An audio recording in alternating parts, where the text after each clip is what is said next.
Welcome to FRC Media News for Thursday, January 26, 2017. I'm Keith Tebow. This week we have an extensive interview with the newly appointed president of Bristol Community College. We get an update on the future of the King Philip Mill complex, and one of our FRC Media staff members receives kudos following his participation in a local robotics competition. But first, let's check in with digital news editor at the Fall River Herald-News, Will Richmond, to talk about some of the news headlines of the week. Hey, Will, how are you? I'm good, Keith. How are you doing? Good, thanks. Let's get started with a local business story. Yesterday, the board of directors at the Fall River Area Chamber of Commerce and Industry voted to change the organization's name. The new name is going to be Bristol County Chamber of Commerce Incorporated. Something that sort of came out of the blue, but has so far received some very interesting reaction. First, tell us what we know about why the chamber did this at this point. Yeah, certainly we'll be looking for a little more detail on why they did it. Their initial response has been that as the interests of their members grow beyond the greater Fall River area, they're looking to expand their name to reflect that presence, and sort of grow with the chamber's needs, or the chamber members' needs. So that's what they were going with yesterday in the announcement. They do have a press conference planned for this afternoon at 4 o'clock, which we'll be covering as well, to try to get some more information on why the change was made. Right. So if you're watching this on Thursday night, again, as we record this, the press conference had not been held, but please check out FRC Media News as well as the Herald News for updates on this situation. But one of the things that was interesting, Will, was I believe it was back sometime this fall, the Fall River Chamber wasn't too pleased about a potential name change by the New Bedford Area Chamber of Commerce, which holds the name. They haven't officially used it. They haven't officially changed their name, but they do hold the rights to South Coast Chamber of Commerce. And there was a little bit of an issue with that with some of the Fall River people. Kind of wondering if this is sort of a tit for tat type of thing. I think you may be onto something there, Keith. The New Bedford Chamber hasn't abandoned the idea of using the South Coast name. So there is a part of this that could be, well, if they're going to change their name to South Coast, we'll take the name Bristol County and, make our presence seem larger than it is. And, we'll go from there. So I wouldn't be surprised if that is part of it. Whether or not they'll admit to that being the case, we'll find out. It certainly was interesting, as you mentioned, that those discussions back in October about the New Bedford Chamber. The Fall River Chamber CEO, Rob Mellion, pointed out at the time that one of the reasons he didn't like that the South Coast name was being taken was that it represented more of a region than what New Bedford was. And now it kind of looks like the Fall River group is trying to do the same thing. So right. Have you had the opportunity to reach out to any of the other local chambers to get reaction as of yet? We've reached out to, I believe, all the other chambers that represent Bristol County towns. From our initial discussions, it does not seem any of them are very happy with it. The Taunton Chamber was among the most vocal to this point, from my understanding, with both with the mayor also coming on board in Taunton and questioning the name change. Yeah, apparently there was some social media posts from the Taunton Chamber and also the mayor of Taunton, and I'm going to paraphrase here. They seemed that on behalf of the Fall River Chamber that it was ego-driven. Ego was used as one of the allegations by those up in Taunton. But we will continue to follow this story over the next few days. This week as well, Will, the Herald News had an opportunity. Its editorial board had a chance to meet with Mayor Jaziel Correa, looking at his first year in office and also looking for his plans for 2017. And he did give the Herald News some insight into some initiatives, including the branding initiative. He is expected to roll out more of that sometime next week. And he's also seems to be somewhat bullish on the city's budget. Yeah, so, it was quite a wide-ranging conversation that lasted about 2 hours with the mayor this week. But yeah, certainly with the Brandon effort, which is one of his main initiatives, he's told us that he expects to unveil that next week. There will be a preview of it at the Chamber's State of Business breakfast on, Hmm. I believe that's Tuesday morning, and I think the full unveiling will come out by the end of the week following that. So we'll certainly see where that heads. One thing we did learn was that he will serve as the voice of those Brandon videos. Hmm. He will not be a presence in the videos, his face or the image of him, but he will be doing all of the voiceover work for those videos. Very And then interesting. on the budget as well, he seems to think it's in pretty good shape as we head into the third quarter of the fiscal year. He does admit that the pay-as-you-throw bag revenues will probably be below expectations, but that overall the budget will be in good shape as the fiscal year goes on. He also mentioned in the piece, and it's a quote that you have, that he's looking at strategies to replace the purple bags. Did he say anything more about that?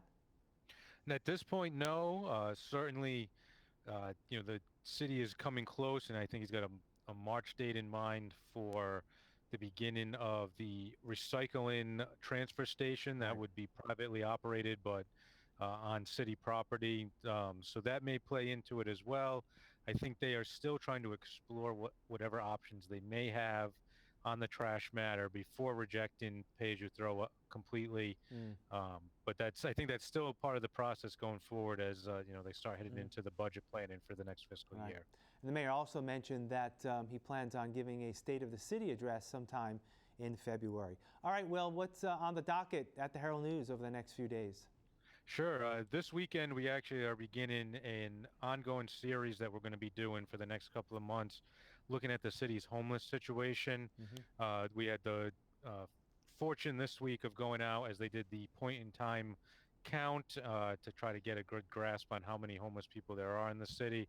And that will just be a part of this series as we go forward and really try to get a grasp on how big the issue is in Fall River and what things may be done to improve the problem going forward. Very good. All right, Will, we'll talk again next week. Take care. All right, have a good weekend, Keith. We'll have more FRC Media News right after this. Here are some job descriptions on the latest hot jobs list from the Fall River Career Center. Case Specialist. Massachusetts Trial Court of Fall River is looking for a case specialist to provide customer service to attorneys, law enforcement personnel, and the general public. Duties include receiving and documenting court papers, making docket entries, cashiering duties, and case scheduling. Job number 8414496. Cook. Genesis Healthcare is seeking a full-time cook for the Somerset Ridge Center, located at 455 Brayton Avenue in Somerset. The cook is responsible for preparing and cooking a wide variety of food for residents, customers, employees, and visitors. Job number 8414380. Funeral Services Assistant. Cherry Place Funeral Home of Waring, located in Fall River, is seeking a part-time funeral services assistant to assist funeral directors, funeral services, set up and assist viewings and interact with client families during their time of need. Job number 8419849. Lifestream, located at 1 Father de Valleys Boulevard in Fall River, is looking to fulfill the following positions. Personal Advocate Residential, job number 8413580. Healthcare Trainer, job number 8413574. Caregiver, job number 8413551. Certified Nursing Aide Residential, job number 8413562. For more information on these or other positions, visit FRCmedianews.org or call the Fall River Career Center at 508-730-5000. Last week, the Massachusetts Board of Higher Education gave its unanimous approval to the selection by the Bristol Community College Board of Trustees of Dr. Laura Douglas as BCC's next president. Dr. Douglas is slated to become BCC's fourth president this July, following the retirement of Dr. John Sprague, who has served in that role for the last 17 years. We're pleased now to be joined on the phone by Dr. Laura Douglas. Dr. Douglas, welcome and congratulations. Thanks. It's an honor to speak with you today. I'm so excited about my new position, and I am just learning so much and trying to learn so much, and want to be ready for that day one in July. Well, you still got some time, which is a good thing. But let me ask you, first of all, for those who are unaware, give us a brief introduction to Dr. Laura Douglas and why you were attracted to the position of president of BCC. Sure. Well, first of all, please feel free to call me Laura. Thank you. I think as colleagues, we love to go by our first names. And yeah, so I have had a goal for quite some time to become a community college president. And right now, I'm at Des Moines Area Community College. I am a provost of one of the Des Moines Area Community College campuses. It's the second largest campus in our district, and it serves the downtown Des Moines area. It's a very diverse college campus, and we've done some amazing things. It's a very innovative place to learn and grow, and I've really, really enjoyed my time here very, very much and learned a lot. And one of the things that very much attracts me to Bristol Community College is the level of innovation and the great ideas and the great success rates that the college has had. You know, it's really a gift when a president can walk in and build on the successes before her, and I feel very blessed about that. I think there's a lot of opportunity in the Bristol County area with the economic changes that are happening, the workforce development in the region. BCC has done a great job in that area, and I'm very excited to carry on that tradition and really work to develop those industries, promote education to prepare that workforce for some of those new areas in STEM and logistics and manufacturing, life and biosciences, wind energy, et cetera. So there's really a lot there. Let me ask you, the BCC service area has traditionally had low levels of educational attainment. This is a very demographically diverse region, and some of our individuals have fallen behind in terms of getting quality education. What have you learned in Des Moines and in your experiences to help meet those challenges here at BCC? Sure, that's a great question.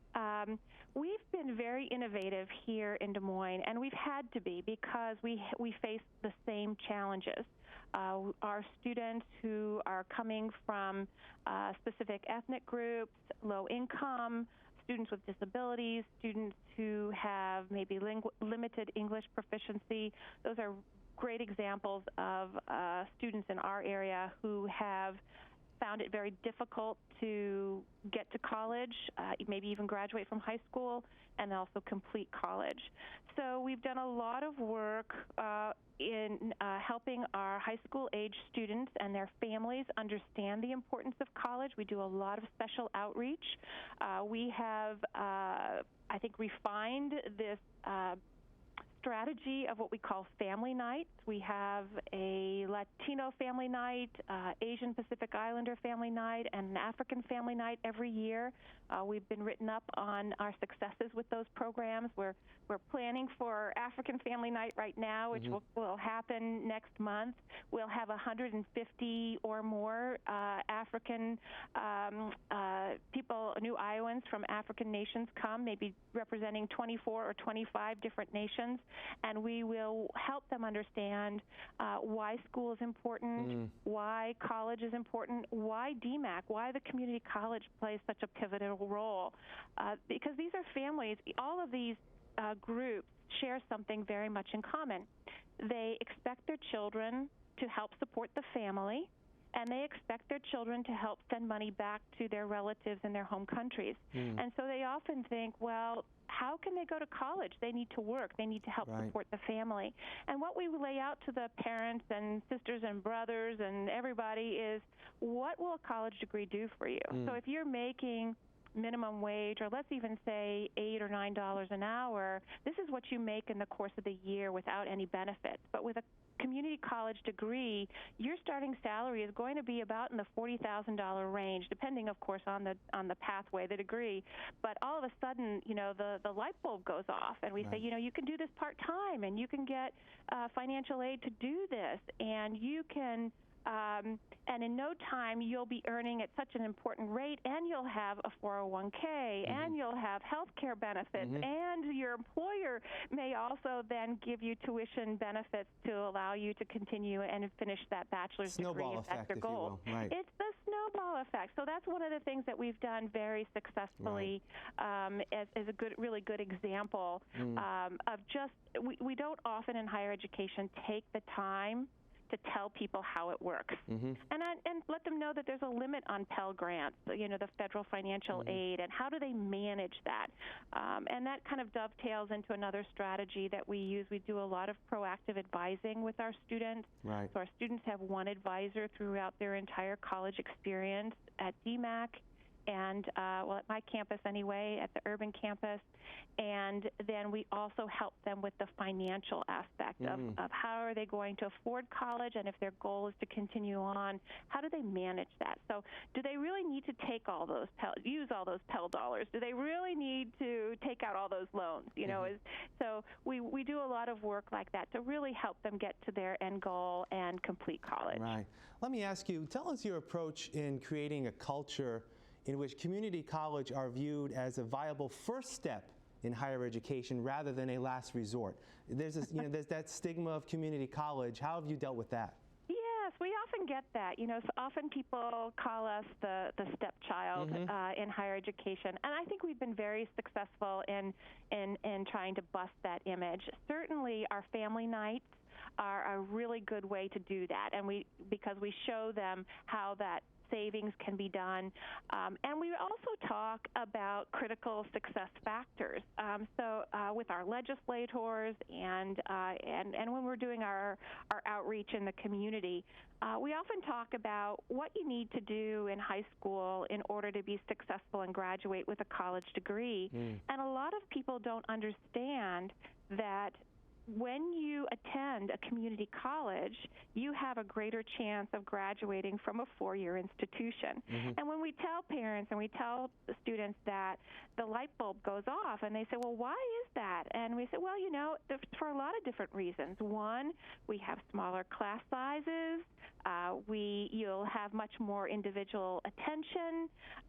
You have room to experiment because tuition is a little cheaper. So if you decide to change your major, and typical student today will change their major 5 times, it's okay. You may get off track a little bit, but it's not like you're going to lose $30,000 or $40,000 in 1 year because you decide to go in a completely different direction and add another year of college. So I think those are some of the things that we've tried to do. The other thing is that we talk about is the mid-skills gap, and we show people that lots of times parents will say, well, like HVAC, for example, right? Heating and ventilation and air conditioning. Wow, that's a tough job, and there's a lot of physical activity here, and it's very technical. I want my son or daughter to study something else, maybe become a teacher or do this or do that. And what they don't recognize is that with that 2-year degree, they come out of the chute and are making substantially more money. And we talk about those gaps. We have huge retirements in a lot of different areas, a lot of different technical areas, and we can't fill those jobs because we don't have trained and licensed individuals. So we try to provide those aha moments and also talk about how with our dual enrollment programs, where students are learning in the high schools and earning college credit, that they can actually minimize that time in school. And then if they let's say they want to go on to HVAC and study and become an expert in that field, how later on, if they took one of our entrepreneurial programs, they could then elevate that into running an entire company and and doing something on a much larger scale. So Right. you just have to put the possibilities in front of people and then show your outcomes. You Right. just need to show that your students are graduating and doing great things and earning at a certain level. Let me ask you, BCC has campuses in each of its urban areas in Fall River here, New Bedford, Attleboro, Taunton. How important is it for these campuses to retain their own identity while still operating under, a one college concept? Sure. Well, it is important to be one college, to abide by the same policies and procedures to make sure all of the different areas are part of the strategic plan of the college. That's really important. You don't want to have separate plans. You want them to be integrated and to be leveraging the college resources, because it's important to be efficient and to use our resources very wisely. At the same time, my experience here in Iowa is very similar. I'm part of a multi-campus system where we have 6 campuses, and we have a number of other centers, about 4 different centers. In fact, I even have a center under my campus. That's how interesting the world rolls.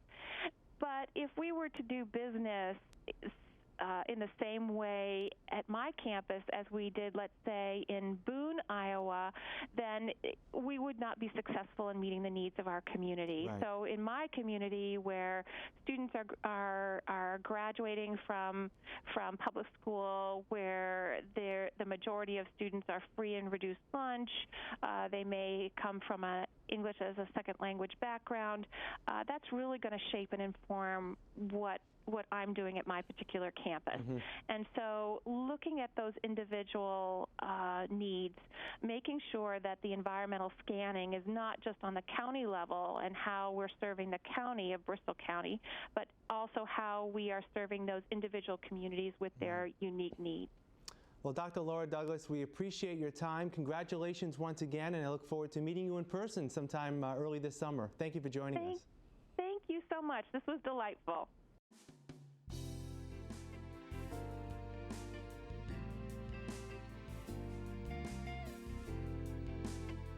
Mac here. He's an older Pekingese, about 11 or so years old. He's a very low energy dog. He's a good boy, but he doesn't enjoy doing much of anything. So if you're looking for more of a calm dog, he's definitely your pick.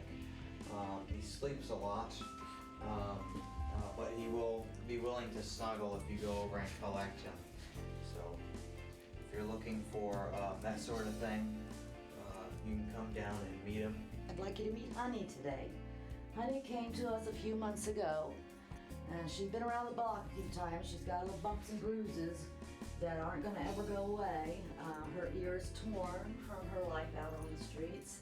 Her eye has a little scar on the inside that will never go away, but she can see perfectly fine.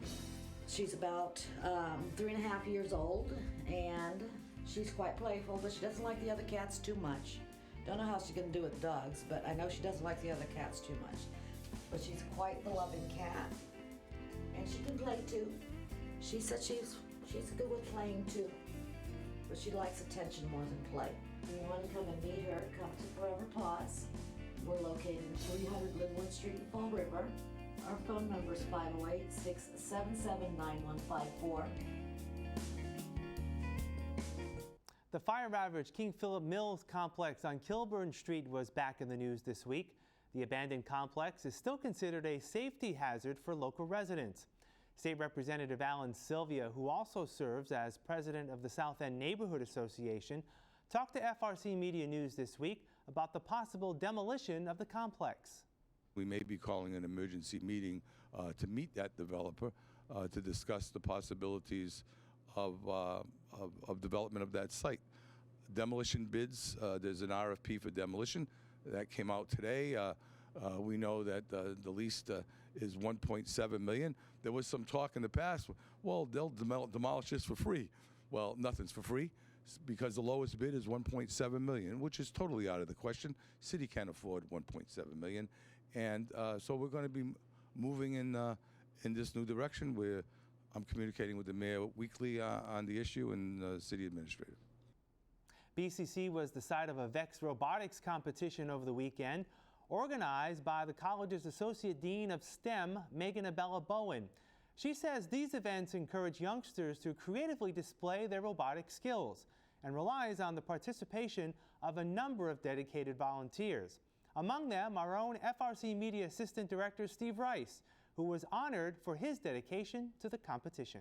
And this year we wanted to recognize Steve Rice. Steve Rice works at BCC with FRCmedia, and he has helped us from the beginning. He helps us to figure out how to network all of our computers, but most of all, he also sets up live streaming for us every year, and that's huge for our teams and for our families who come, because not everybody can come to the competition, so they may not be at the competition, but they're able to watch us on live streaming. That'll do it for this edition of FRC Media News. You can catch FRC Media News Thursday and Fridays at 6 p.m. and also online 24/7 at frcmedianews.org. For all of us here at FRC Media News, I'm Keith Tebow. Have a great week, and we'll see you next Thursday.